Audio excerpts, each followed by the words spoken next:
પરંતુ જે મેટલની અમુક કંપનીઓ અત્યારે એક એક્શન બતાવી રહી છે, શરૂઆતથી મજબૂત છે. અત્યારે નિફ્ટીમાં JSW સ્ટીલ જુઓ, ટાટા સ્ટીલ, હિન્ડાલ્કો ખરીદદારી બતાવી રહ્યા છે. તો મિડકેપ કાઉન્ટર્સમાં સેલ, JSPL, વેદાંતા આ બધા સ્ટોક્સ પણ એક ખરીદદારી બતાવતા આપણને જોઈ રહ્યા છે.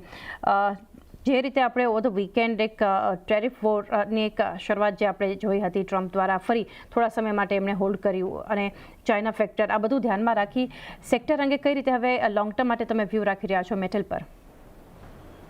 તો લાંબા ગાળા માટે તો ગમે છે ધાતુ ક્ષેત્ર, પણ ટ્રમ્પ હવે આગળ શું કરે છે ટેરિફને લઈને, જે 1 મહિનાની સમયસીમા આપી છે.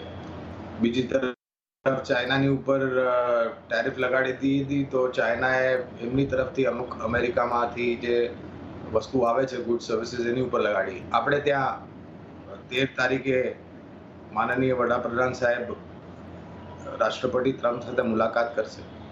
એની પહેલા 30 વસ્તુઓ જે ભારતમાં આવે છે અમેરિકામાંથી, એની ઉપર જે 150% આસપાસની ડ્યુટી લાગતી હતી, ત્યાં આગળ લગભગ 50% ઓછું કરીને 17%ની ડ્યુટી લાગશે. એવા બધા રિપોર્ટ્સ મેં ગઈકાલે અને આજે સવારે સાંભળ્યા છે.